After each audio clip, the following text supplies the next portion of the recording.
Hello and welcome everybody to the first edition of the PHNX Suns Podcast here on PHNX, brought to you by our friends at DraftKings, America's #1 sports book. Easy enough for me to say. Right off the bat, I'm already screwing up the reads.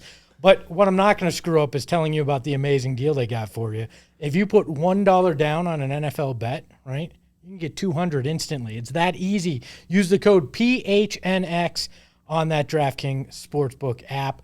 I am joined by the fantastic former sideline reporter for the Phoenix Suns and now my teammate. Thanks, it's Lindsay Smith. Hi, Lindsay, how are you? I am good. I'm much better now that we're podcasting again. I think we've been off the mics for a while, all four of us, and it's nice to be back here. A guy that I've been on the mic with a lot, and I'm wondering why we continue to do it. It's Saul Bookman. Saul, how are you? Espo, I always love your pleasantries to begin every show. Oh, they'll get worse. Oh, I know. I know. I've lived through it. And a guy that I genuinely like, and I think everybody does. It's Gerald Bourget. Gerald. Thanks. I don't have a lot to say about that. That's a nice intro. Whoever goes after Saul always gets a nice intro. Always, just every single time.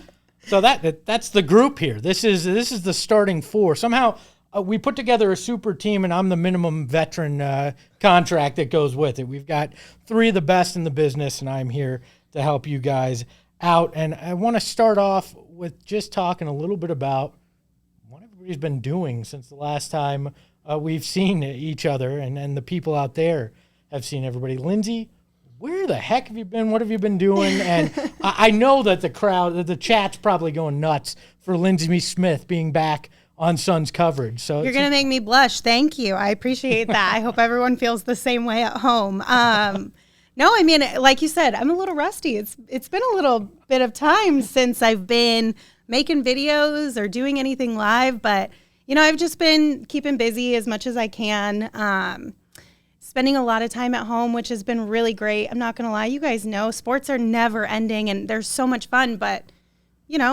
when you get a little bit of a break, you kind of want to take advantage of it, spend some time with your family members. I played Pokemon Go.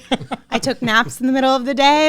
It wasn't bad at all, but I'm super excited to be back in action with you guys. Lindsay regressed to a 7-year-old state. If it'll make you feel more comfortable, you can smack Saul with a mic. Okay. That's Perfect. allowed. I mean, listen, I feel like at every single job, I'm allowed to hit one person, right? Choose wisely. It was an accident with Kelly, but here it might be more calculated. Saul, what have you been doing since we last podcast? I know, but I don't think the people know. So. Despite regretting this decision to join this fucking show, yeah, we can.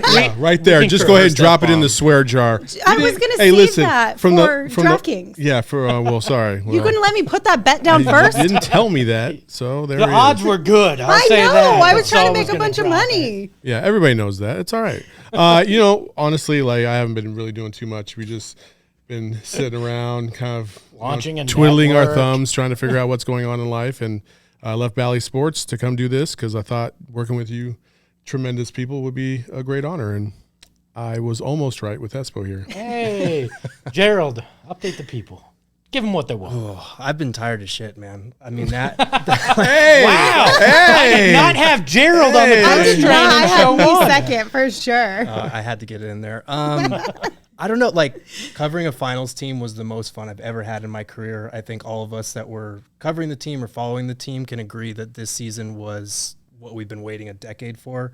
So it was a lot of fun, but I'm not used to that postseason grind. I'm not used to games that go beyond April either. So that was a lot of fun, but I've just been resting up, spending time with a new beau, and watching this network. Ladies, Gerald is taken, if that's what you were wondering on the first episode. Darn, for all them watching. I love that you dropped that. I had to. All two of them. You think our female demographic is much larger than it is. I hope Lindsay can help with that for sure. You know what? I've just been giving you all a break from me because I know it is exhausting to watch me. But you're going to use this as an opportunity to build community.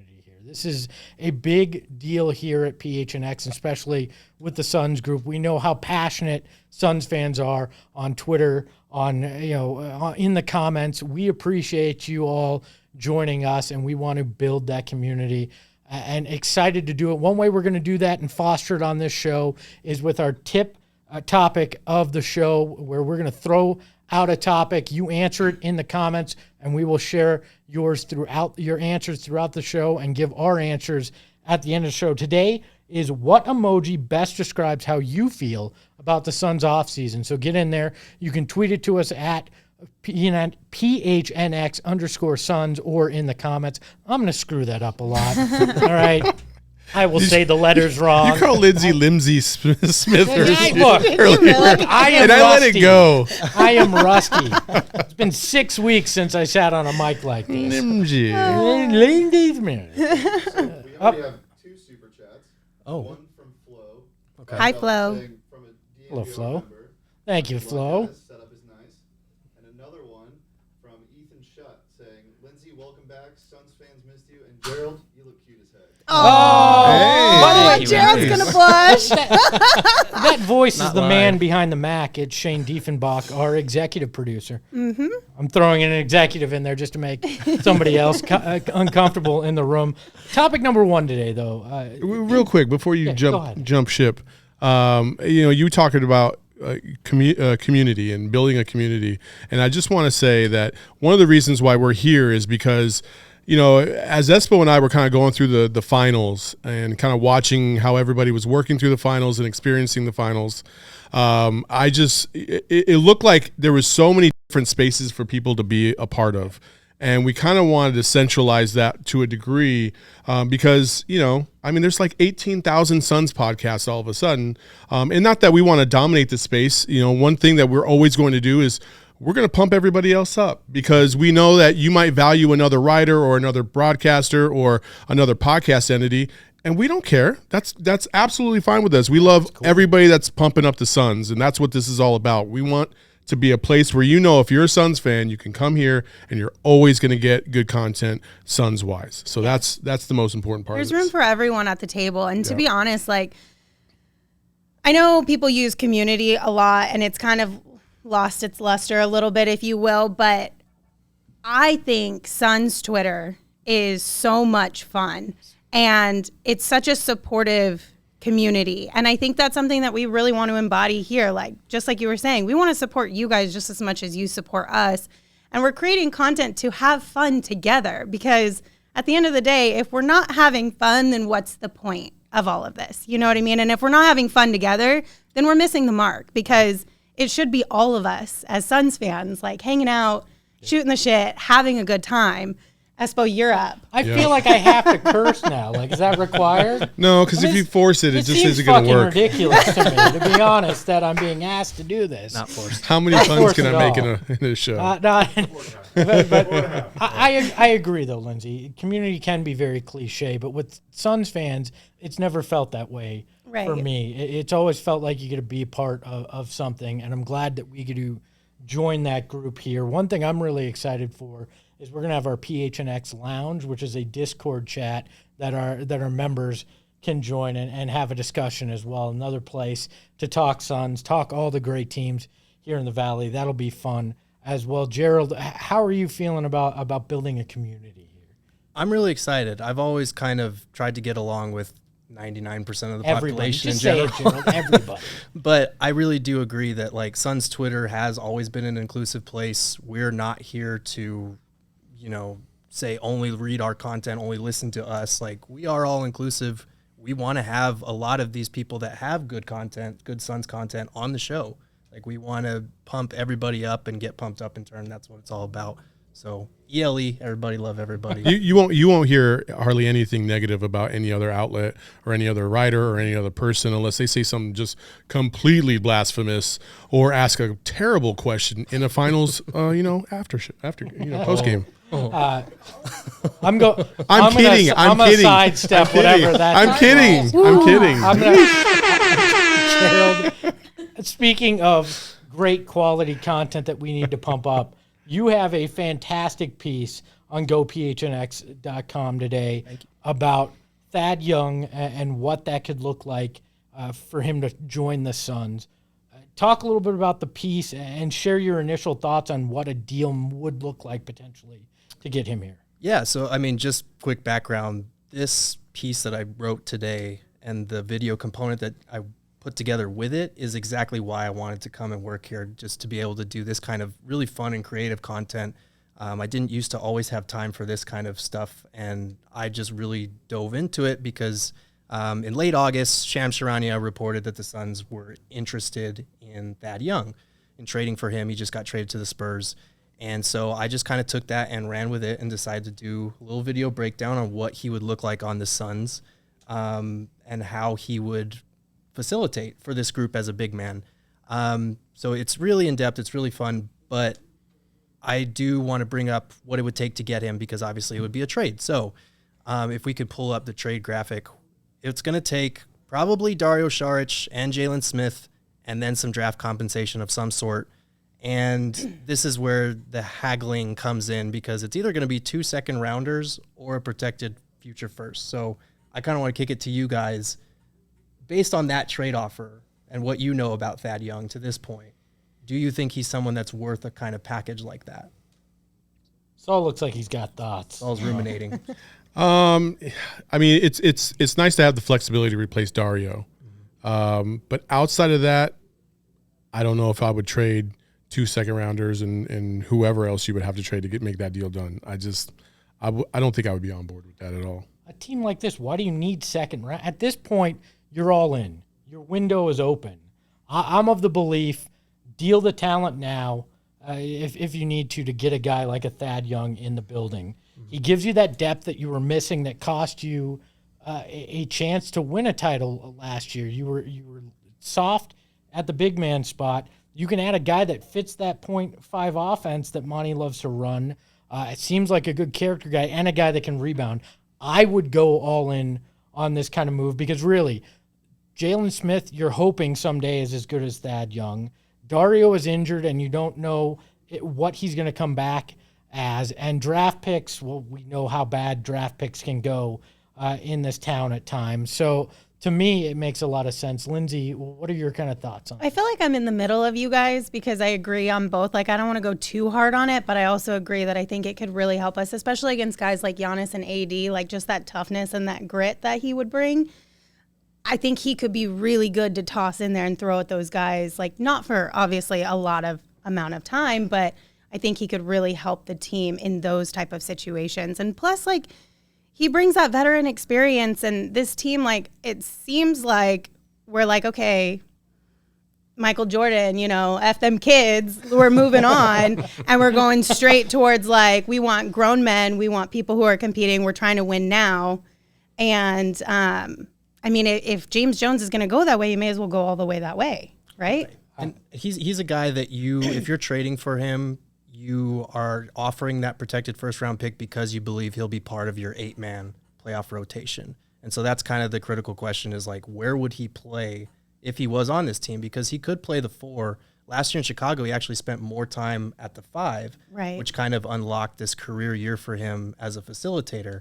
But the Suns kind of went out and got Javel Mcgee for that backup 5 spot this year. So I think during the regular season, it'd be kind of a mix and match thing where he could play the 4 in these bigger lineups, or he could play the 5 against teams where small ball would be the good approach.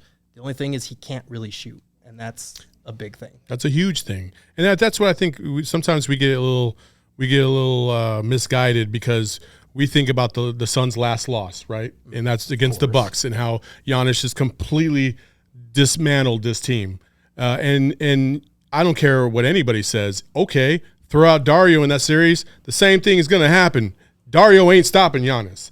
And to me, I don't think that Thad Young is that guy that's going to stop or even slow down Giannis the way he was playing in those finals. So if you're bringing in Thad Young to be a difference maker, what difference is he going to make? If you're talking about the Western Conference and the guys that he's going to have to play with in the Western Conference, you have to score. You have to score. You have to be able to shoot. Look, you could have brought in God last year and he wasn't stopping Giannis. Oh, yeah. I mean, there was no name that was stopping Giannis. It's not about that. It's about providing quality minutes. But you need more scoring. But you need more scoring. But it's not like he can't score. He's a facilitator that can create offense for other guys, and he can score on the pick and roll. I mean, Gerald does a great job of breaking it down in his 11-minute video. Yeah, 11-minute breakdown. It's fantastic. That's what Gerald can do when he has some time on his hands. But to me, it doesn't always have to be, can the guy shoot the three? Like, we're all fascinated with a big that can stretch the floor, but Ayton wasn't shooting the threes, and he was effective. Like, having that guy, we learned last year that depth is key. They didn't make a move at the deadline, and sure, it didn't bite him in the ass until the finals, but you have to be prepared for those kind of things. And I feel like a move like this sets you up for success. And if Javel Mcgee isn't the guy you actually thought he was going to be in here, you have a guy that can compete with him for minutes. I don't see Jalen Smith doing that in this lineup at all. There was nothing I saw at Summer League. Yes, I know he shot well from three, but like it just, I did not see a guy that screamed to me difference maker on a championship contender. No, and then that's the problem. Is that's probably why 2 second-rounders wouldn't be good enough, is because Jalen Smith hasn't shown enough in his career to have that much trade value. Like, the Spurs are going to get other offers from other teams, which makes it difficult because Thad Young, he's 33-year-old veteran. He's on an expiring contract.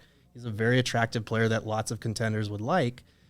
The only thing is, like, the Spurs aren't going to be like, ooh, an injured Dario Saric and a number 10 draft pick who hasn't played, like, at all, and 2 second-rounders. Like, I don't know if that's going to get the job done. I'd like to believe that Greg Popovich thinks he can turn anybody into a star, and that's why Jalen and an injured Dario intrigues him.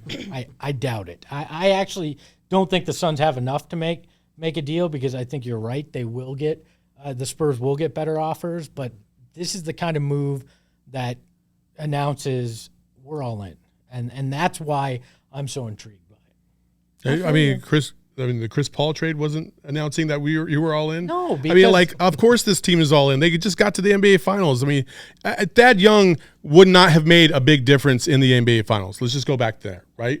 He can't score. The thing about the Suns in the finals was they lost offensive firepower because Chris Paul was injured and playing on basically one arm. Like, they needed somebody else to score besides Devin Booker, and nobody could score. Thad Young ain't changing that.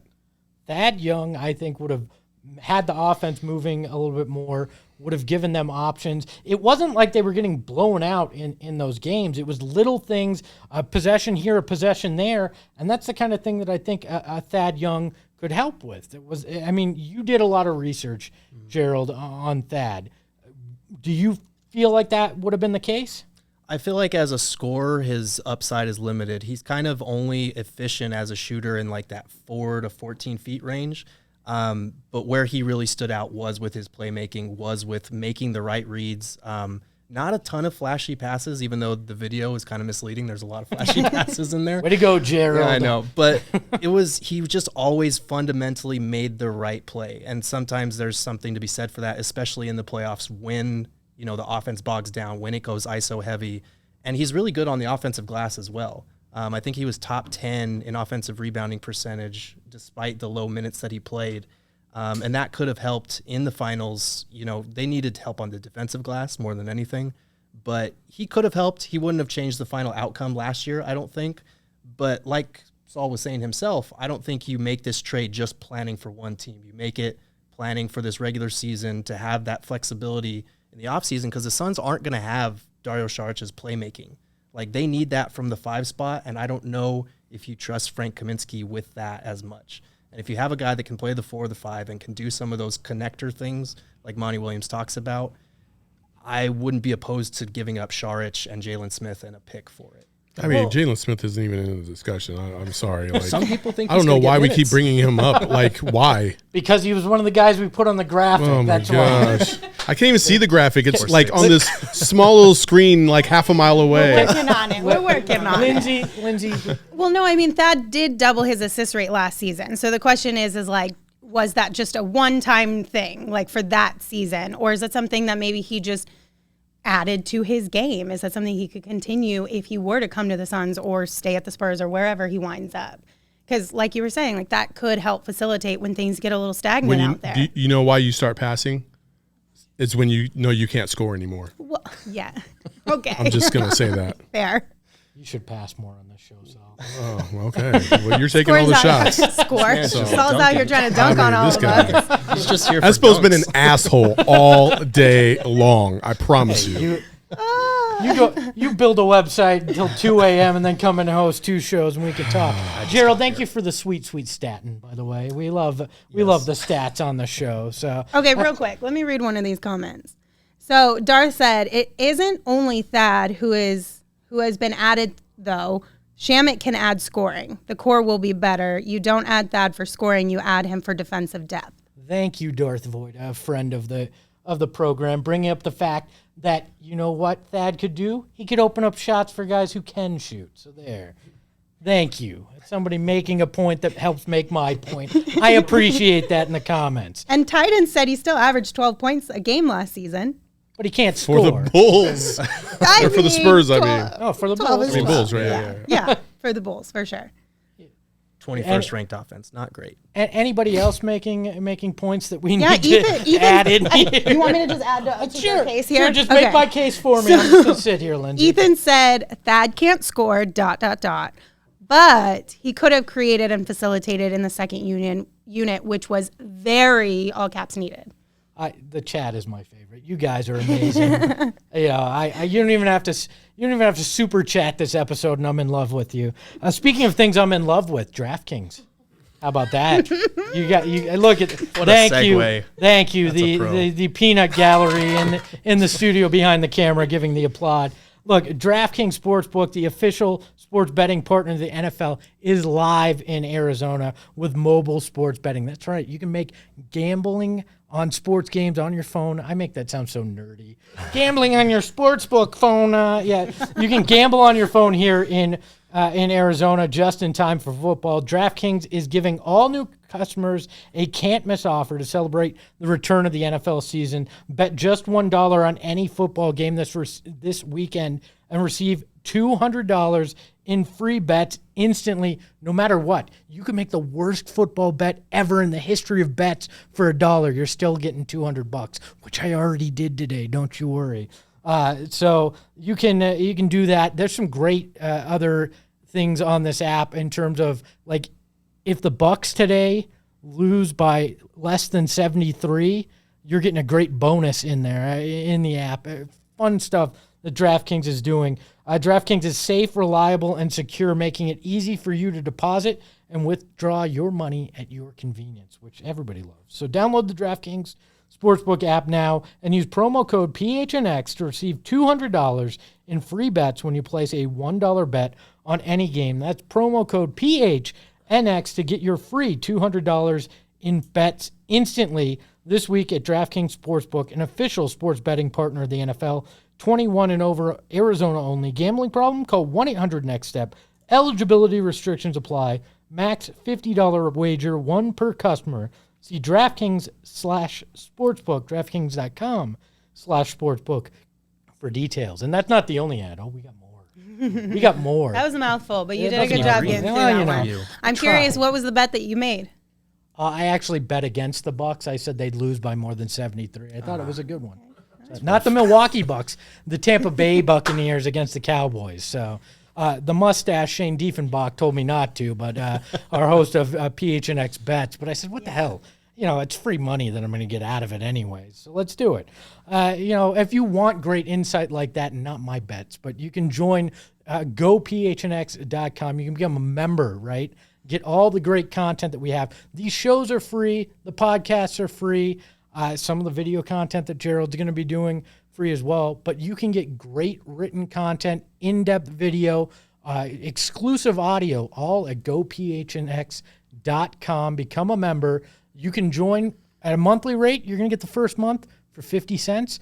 Or if you join for a year, you get a free T-shirt. And we've got some of the coolest freaking T-shirts. And we're just starting. There's 7 of them up there now. We're going to have a plethora of them. You're going to see them on this show because they're that cool. Even Lindsay Smith is going to want to wear them. She's even going to want to rock these. That's how cool they are. My favorite right now, I love the Western font PHNX that looks like the old school Suns jerseys. But I also really like the Coyotes one. Yeah, I was going to say the Coyotes one is pretty dope. But we're in a battle with the PHNX Coyotes show to see who can sell more shirts. Ooh. So buy both of them? I don't know. Just buy them all. It's like Pokemon Go. You collect them all. All right. So I mean, listen, if we're going to lose to somebody, like, I wouldn't be mad to losing to, like, our partners across the hallway. I'd like to beat them too. Yeah. Internal rivalry is fine, good. fine, all right. Fine. So yes, go to gophnx.com. Sign up today. We appreciate you guys more than you know for doing that. It's time for some off-season grades.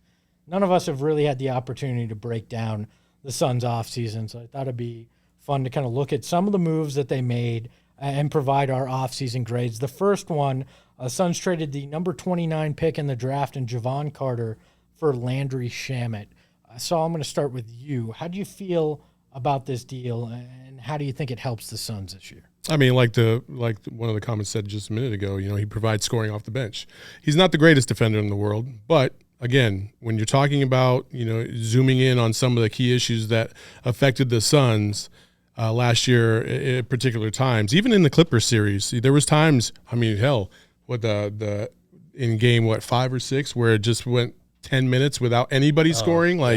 Having somebody like Landry Shamet would have helped on our side. So I think getting somebody like him into the fold is definitely going to help. Hopefully, you'll have playmakers around him that they're going to be able to free him up. And I think with Javel Mcgee as the backup to DA and possibly maybe even a guy like that, the young, to be able to make the playmaking that you were suggesting, then I think adding Landry Shamet will help. I was literally going to be like, you mean like a guy like that? Just to poke fun at you. What do you think? No, I mean, I like it too. I think, he brings offense off the bench. I think he's a solid 6-man, and he's got playoff experience, which is always a benefit when you're trying to go real deep in the playoffs and take home the title. You know what I mean? So I think it was a good move. I love Javon Carter, but it was a good move. Right. I think he's kind of the rich man's Langston Galloway, and there were some complaints that Monty didn't always use Langston's spot-up shooting to its fullest capabilities. Landry Shamet is a much better version of Langston Galloway, so he should crack the rotation. This is a nice regular season upgrade. I don't know if it'll come through in the playoffs. I'm not sure he'll crack the rotation when that rotation gets shortened, just because his defense isn't great. But, the guy shot 39% on 5.5 threes per game. I think more than 70% of his career field goal attempts have come from beyond the arc. So he's a specialist. He's going to spread the floor for you. He has a very quick release. That's a good upgrade for the regular season, especially if you only had to give up Javon Carter, who wasn't really cracking the rotation anyway come playoff time. I think you do that, and I think it was a good move. Yeah, I'd talked to some members of NBA front office coaches as well, and that was the read I got on Shamet. Probably a nice addition for the regular season, could help with some scoring, but isn't going to be necessarily the guy that's going to crack the rotation in the playoffs unless there's an injury. But as we learned, that's important to have when you're going to make a long playoff run. Look, I like any guy that can spot up and have a big game and get hot real quick. He's going to be a fan favorite. He's the kind of guy that fans fall in love with, right? Or sometimes irrationally so in this town, and I'm all for that.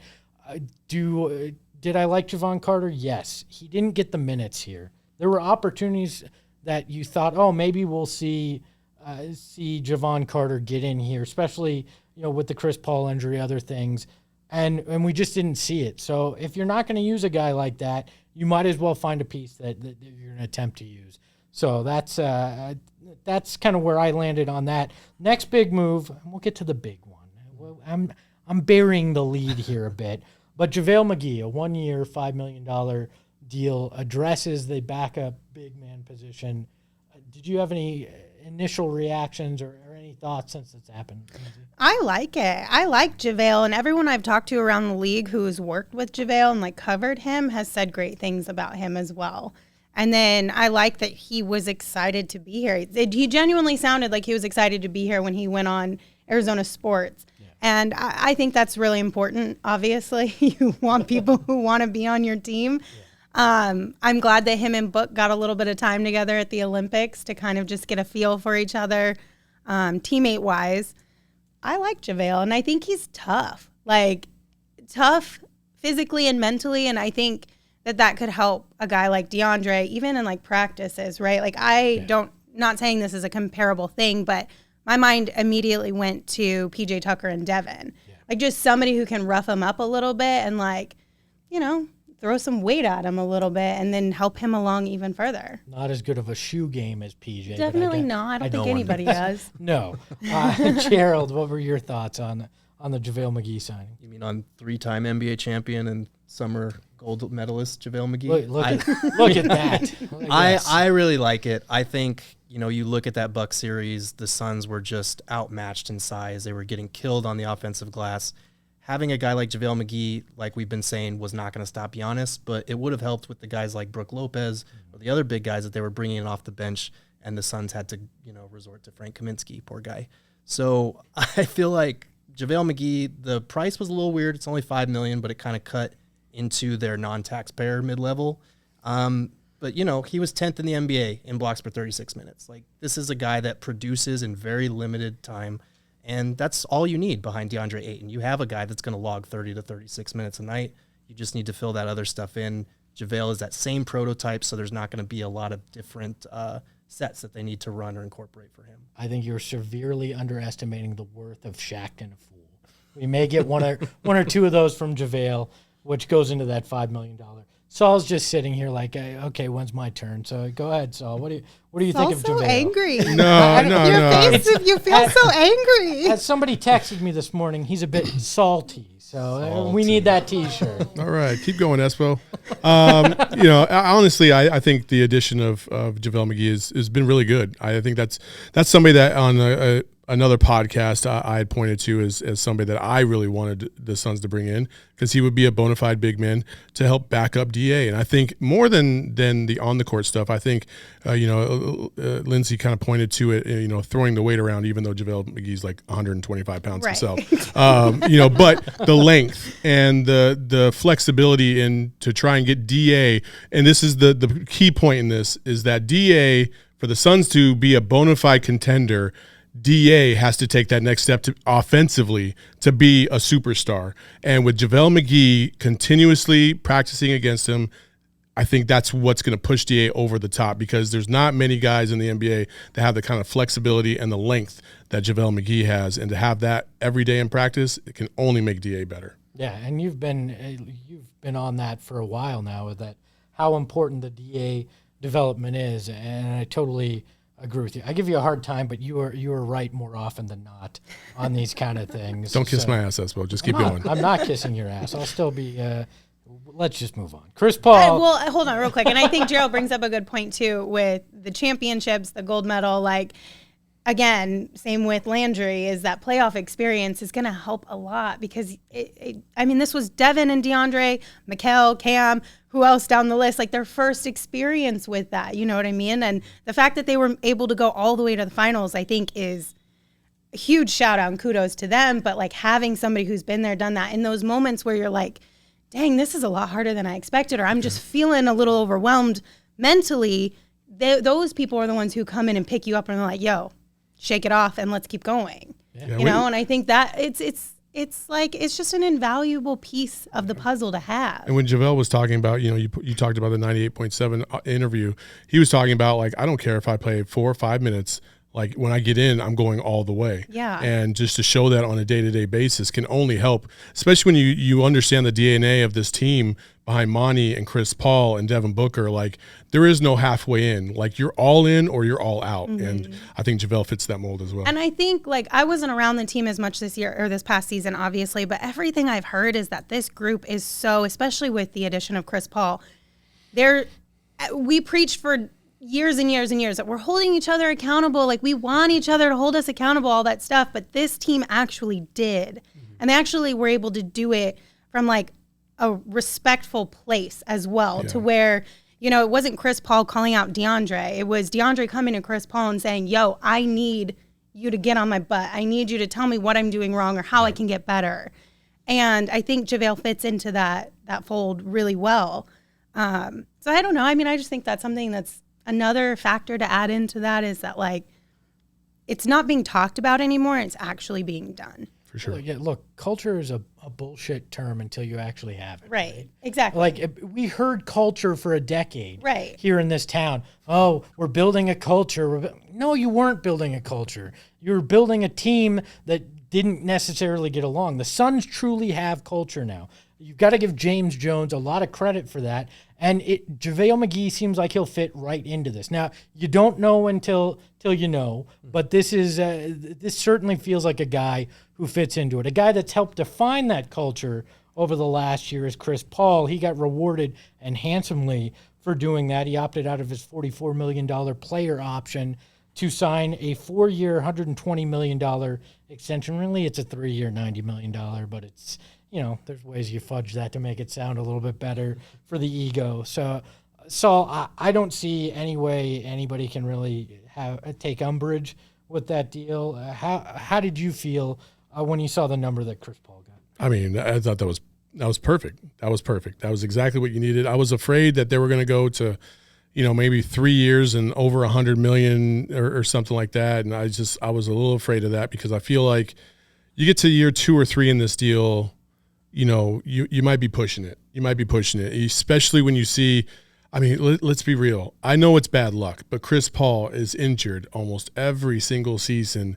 And we thought we escaped it this year. We were like, oh, man. And then the first series, he gets banged up, and you're like, oh, no, are you kidding me? And so he just has he did something bad to something or some entity somewhere, and he's cursed in terms of injuries. Poor thing. Yeah, it's the worst thing ever. But anyway, I think the fact that they got a 3-year 90, 4-year 120, and can opt out, which I'd be shocked if they didn't in 3 years, considering his age and the shelf life for NBA players in general.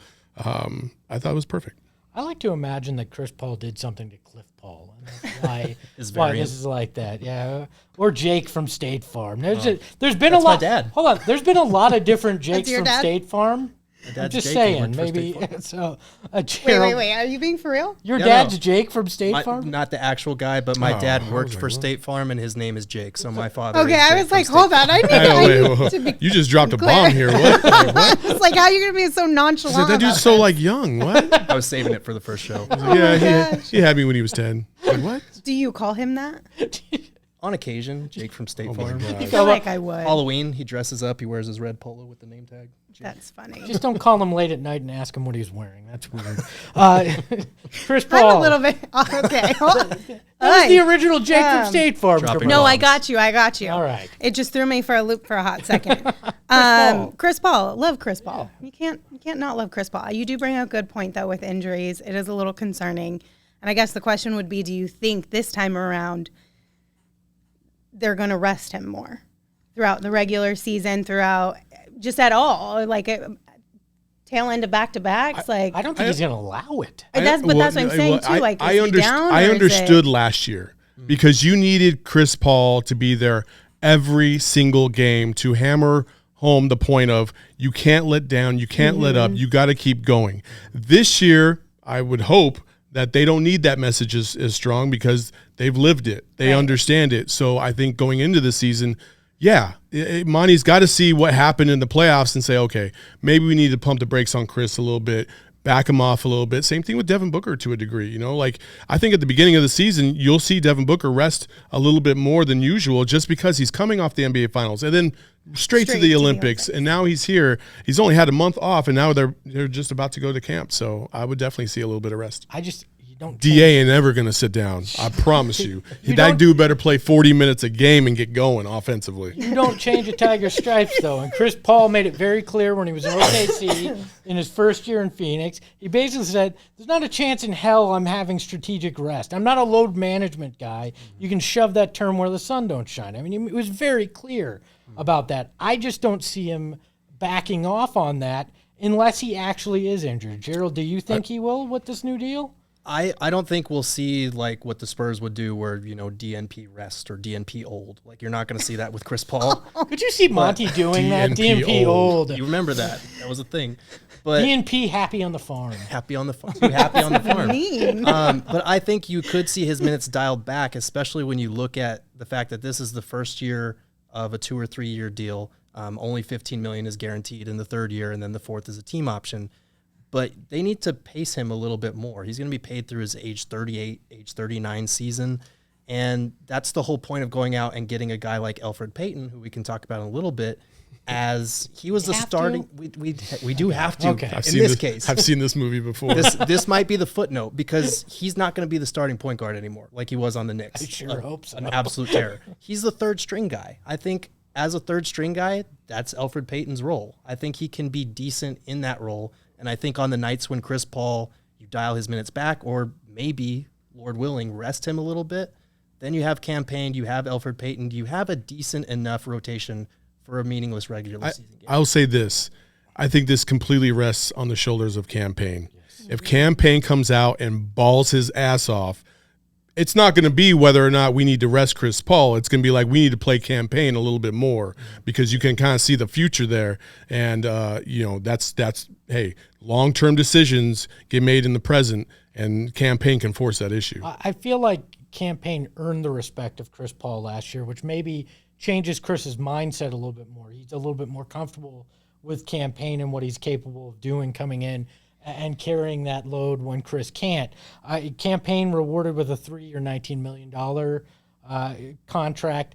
I thought that was a great team-friendly deal. I thought he was going to get more than that. I don't know if I'm alone in that, but does everybody feel pretty good with that number that came in for Cam? It was an absolute steal. I don't know how you couldn't be. I think it was one of the best moves in free agency on the peripherals. Like, I was expecting something in the 3-year, $27 million range, something like that. So getting him for like $6 million a year as your backup, that's fantastic. He was one of the best pull-up three-point shooters in the league last year. He kind of fizzled in the playoffs after he got hurt a little bit, but I mean, I was really a big fan of him. He's still only 27 years old, too. That's the thing. It feels like he's been around for a while, but he still has some room to grow, especially playing behind a guy like Chris Paul. So I loved that deal. I think on my son's off-season grades piece, I gave it the only A+ of all the summer, because you're supposed to make him read it. You're supposed to say, I gave him a good Spoiler. grade, but if you want to see it, go to gophnx.com. That's the teaser. Yeah, Just a teaser. Look, I told you I was going to bury the lead. I mean, the biggest signing of the year, obviously. We're going back to Kaminsky Cove, baby. No. Frank the Tank is back. No? Okay, then. Let's move on to the next song. I'm sorry. Frank's a nice guy. I always root for the nice guys. I can't. We love Frank here. I love all, this is going to be so difficult if you ever are like, which is your favorite player on the team? I'm going to be like, literally all of them. I can't pick. I like Frank. He's nice. So who was your favorite? No, I'm just kidding. So, look, I joke, but Suns bring back Abdel Nader, Frank Kaminsky.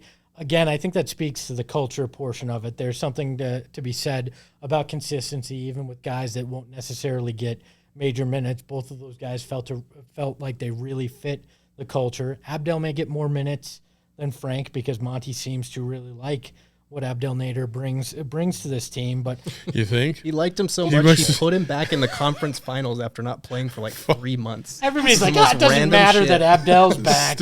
I still to this day don't understand what happened there. That I was like, gnarly. Man, he must know where the bodies are buried or something. Hey, I didn't get it either, but he's back, so we might see it again, hopefully, as long as we can sweep the Denver Nuggets again. But that's for the Denver people in the crowd. DNVR people are not happy. Game one, baby. Game one. Our friends up at the DNVR are going to have a fun time with us. Look, a move that got a lot of attention, and I'm still not 100% sure why, but we didn't get a chance to talk about it. I really thought you were about to transition to a DraftKings reading. A deal that didn't. I was like, whoa, what? Where's this going? I don't even understand why, but here's DraftKings. I'm better than that. Come on. It's awkward, but not that awkward. I'm not going to make that joke. Tyshawn Alexander winds up getting waived. Mm-hmm. Seemed like it divided Suns Twitter in a very odd way. Maybe it's because it's the off season and we're just used to things, going sideways in the off season. But to me, it was pretty obvious when Tyshawn didn't get minutes as a starter in summer league that something was up. It did not feel surprising. So my thing with the Tyshawn Alexander waiving, it's not so much about Tyshawn himself, because if a guy's coming off the bench for your summer league squad, he's not in your future plans. He's just not. But my thing is like coupled with them selling the G League team the year before, with not having anybody else on the two-way slots until they made another move, I was just kind of like, are they just totally punting on development? Because I understand this is a title contender. Your focus is on, scouting the rest of the league, finding the guys that can help you get over the hump. But like, you can do both if you have a G League team or if you have a development program. You don't have to do one or the other. So that's why it was confusing to me. He wasn't going to impact their rotation at all. But why was it confusing? Because once you get rid of your G League team, you're pretty much saying, hey, we don't care about development, right? Right. The writing was on the wall. I was just wondering who the hell is writing it and why they're writing on my wall. Like, leave it alone. Because it's somebody writing checks usually. Okay. I like that. Who the hell is writing and why are they writing on my wall? Put that in the chat. There we go. By the way, Ethan. I think that was my favorite line of this whole entire show. That was great. Ethan in the chat says, awkward, but not that awkward. Expo's upcoming autobiography. I told my publisher not to let that out. But look, I think development when you're pushing for a championship is just something that isn't at the forefront of your mind. And development and the G League in particular wasn't a real benefit to this franchise when they were doing it. So I think it's recency bias why they're not necessarily looking at it. They did fill the spot. They signed Chandler Hutchinson to fill that two-way spot. So they do have somebody on a two-way contract. I'm not sure which G League team they're sending him to. It may be a floating option, but to me, you're playing on the fringes right now. You're trying to win big money. You're not trying to worry about the small change in the cup holder right now. So I wrote about this as well. I'm going to keep saying that, I swear, every night. But Gerald wrote about a lot. So it's good that they filled the two-way spot. It also kind of fits in perfectly with James Jones' strategy when it comes to the draft, when it comes to trades, free agency. He's looking for more experienced, mature guys. So like, even though this is a two-way slot and it's virtually meaningless, most likely Chandler Hutchinson's a guy that's been in the league for 3 years now. There aren't a lot of two-way players that have been in the league for that long. So even with the two-way spot, he's still looking for experience. 6'6" wing, not a great shooter, but it just kind of goes to show that his strategy is cohesive across the board. He's not looking for projects like Tyshawn, maybe, but he's going with more experienced guys that might actually be able to contribute. So I was okay with that move. And I'm glad that happened after the Tyshawn thing, because not having any two-way players would have been a weird look. Yeah. And the Suns are definitely betting on not needing, that development, that youth talent. It could backfire because you need cheap talent when you have a salary-heavy roster. But speaking of betting, you knew it was coming. Got me again. DraftKings. Look, honestly, I've never been much of a bettor because it hasn't been legal here. I'm a rules follower, if you can't tell. And I signed up this morning for DraftKings. I used that sweet PHNX code and got that $200 bonus when I bet $1 on that Bucks game. That big losing by 73 points bet that I made. But look, it was easy. Like, I don't know if you guys have signed up yet, and I'm genuinely saying this. I wasn't sure what to expect. Never been in a sportsbook app. And it was one of the easiest experiences I've had, and I was impressed with that. So I don't know, Saul, I think you signed up today as well. Yep. I mean, did you find it as simple as I did? It's very easy. Yeah, it's very user intuitive. The interface is very simple and easy to use. You can figure things out. And in addition to that, like, because of DraftKings and their support of our show, like, we'll have other content that helps with learning how to bet. So you can use that app even more. So I definitely think that app is probably the best one out there. I'm not trying to say that because I'm biased or anything, but I've looked at the other apps and they were a little bit more difficult to get around and navigate around. So outside of just going directly into a sports book, the DraftKings app is as good as you can possibly get in terms of doing everything just at the palm of your hand instead of having to physically drive somewhere to go place a bet. Now, did they have odds on what were the chances that there'd be hockey bobbleheads on the table for a Suns show? I just noticed that came up in the chat, and I looked down, and And the Coyotes guys don't pick up after themselves. We got to talk to them. They just leave their stuff all over the studio. I mean, it's just unfortunate. They did leave a cowbell, but that's fun. I mean, you can always use a cowbell. But you know what, guys?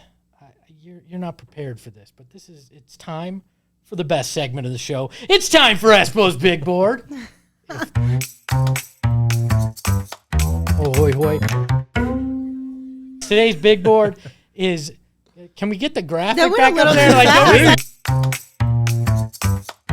Just leave it up there. There we go. Shane Diefenbach on the controls back there. Today's Big Board is off-season Suns moves that almost happened, but they never were really Suns. Number 5, Bobby Knight almost became the coach of the Phoenix Suns. Does anybody realize that in the 70s, Bobby Knight almost left Indiana and became the head coach of the Suns? I was born in 91, so yeah, absolutely. like Gerald and I literally just made eye contact. Like, does anybody remember in the 70s? And I we're was just like, I was born in 79, and I didn't even know that. So. Sir, we weren't even thought of at that point in time. I wasn't either. How old do you guys think I am? I don't know. Espo's got a very, very old soul, and I thought Lindsay had the oldest soul here. I do. So I'm way off on this. I do, though. Steve Holler, dear Lord, the Big Board came with. Yes, yeah. It's here, and there's new graphics for it, too, which are terrifying. Nate Robinson, number 4 on the list. He was the 2005 21st pick from the Suns in the draft. He was traded to the New York Knicks on draft night with Quentin Richardson. Yeah, and that was when the Suns were looking for backup point guards. Remember that? Mm-hmm. They could never find one. They kept just drafting good ones. There's another one on this list. Ben Wallace, one of my favorite Suns who never were really Suns. I mean, he deserves a spot in the what-if Ring of Honor. He was traded to the Suns for Shaq. Back when Shaq was traded to the Cleveland Cavaliers. Number 2 on the list, another one of those backup point guards that never was, Rajon Rondo, a guy who proved to be one of the best backup or one of the best guards. He was a great starting guard with the Celtics. Could have been an amazing backup to Steve Nash. But my favorite on this list, number 1, and Gerald and Lindsay, you guys are old enough to remember this one. It was a few years back, but Caron Butler was actually a member of the Suns. He was acquired with Eric Bledsoe from the Clippers and then was traded a month later to the Milwaukee Bucks. Now, what's interesting about this is, unlike any of these other people on the list, he actually wore a Suns uniform. It is he is the greatest Sun to wear a uniform and never play a game, because he was in a fashion show for the jerseys that were released. I was trying to remember what it was. I was like, I knew it had something to do with like a press release type situation. You remember those god-awful jerseys that they rolled out? Or whatever they were? The orange ones where they looked like extremely buff Home Depot workers? That was what Caron Butler wore, and it is on my list of random jerseys I need to acquire. And I think I know who still has it. With the Suns, it is still out there, and it's my white whale. I will get that eventually. So that's Espo's Big Board. Usually they're more obscure than that, but I thought we'd ease everybody in on the news. How many jerseys do you have?